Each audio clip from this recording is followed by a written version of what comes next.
உதயநிதியை நம்பி டெல்லியில் மாஸ் காட்ட சென்ற வில்சன் இனிமேல் இந்த பக்கமே வராத துரத்திவிட்ட நீதிமன்றம். சனாதன தர்மத்தை எதிர்த்து பேசிய உதயநிதியின் வழக்கு உச்சநீதிமன்றத்தில் நிலுவையில் உள்ள போது நேற்று விசாரணையில் உதயநிதி மீது இந்து சனாதன வழக்குகள் பதியக்கூடாது என்று உச்சநீதிமன்றம் உத்தரவை பிறப்பித்தது.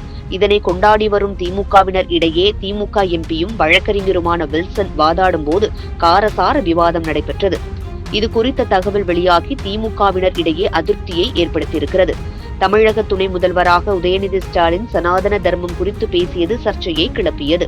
கடந்த 2023ஆம் ஆண்டு தமிழ்நாடு முற்போக்கு எழுத்தாளர்கள் கலைஞர்கள் சங்கம் சார்பில் சனாதன ஒழிப்பு மாநாடு நடைபெற்றது. இதில் உதயநிதி பேசுகையில் சனாதன தர்மத்துக்கு டெங்கு, மலேரியா போல் ஒழிக்க வேண்டும் என்று கூறினார். இந்த பேச்சுக்கு பாஜக, இந்து அமைப்பினர் கடும் எதிர்ப்பு தெரிவித்தனர். இது தொடர்பாக பல்வேறு மாநிலங்களில் உதயநிதி ஸ்டாலின் மீது வழக்கு பதிவு செய்யப்பட்டுள்ளது. மகாராஷ்டிரா, பீகார், கர்நாடகா, ஜம்மு காஷ்மீர் உள்ளிட்ட பல்வேறு மாநிலங்களில் உள்ள நீதிமன்றங்களில் உதயநிதி ஸ்டாலினுக்கு எதிராக பல்வேறு தரப்பினர் வழக்குகளை தொடர்ந்துள்ளனர். இந்த வழக்குகள் எல்லாம் சென்னை நீதிமன்றத்திற்கு மாற்ற வேண்டும் என உச்சநீதிமன்றத்தில் உதயநிதி தரப்பில் இருந்து வழக்கு தொடரப்பட்டது. வழக்கை விசாரித்த உச்சநீதிமன்றம் உதயநிதி ஸ்டாலின் நேரில் ஆஜராவதில் இருந்து விலக்கு அளித்தது.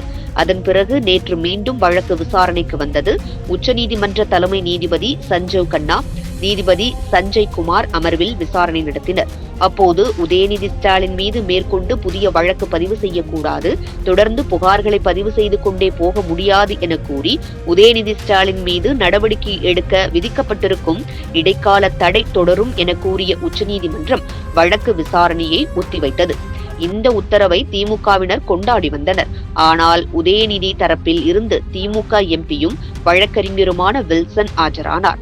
மகாராஷ்டிர அரசு சார்பில் ஆஜரான சொலிசிட்டர் ஜெனரல் துஷார் மேத்தா ஆகியோர் இடையே வாக்குவாதம் ஏற்பட்டது. விசாரணையில் வாதாடிய சொலிசிட்டர் ஜெனரல் துஷார் மேத்தா சனாதன தர்மம் தொடர்பாக ஒரு சமூகத்தை இழிவுபடுத்தும் விதமாக உதயநிதி பேசியிருக்கிறார். நாங்கள் தமிழகத்திற்கு எதிரானவர்கள் கிடையாது, ஆனால் இது போன்ற வெறுப்பு பேச்சுக்களுக்கு எதிரானவர்கள் வழக்கை மாற்றக்கூடாது என்றார். உடனே வில்சன், நான் சொலிசிட்டர் ஜெனரலை எங்கள் மண்ணான தமிழ்நாட்டுக்கு அழைத்துச் செல்ல விரும்புகிறேன். என்னால் சட்டப்பூர்வமான வாதங்களை எதிர்கொள்ள முடியும், ஆனால் அரசியல்வாதிகளை எதிர்கொள்ள முடியாது.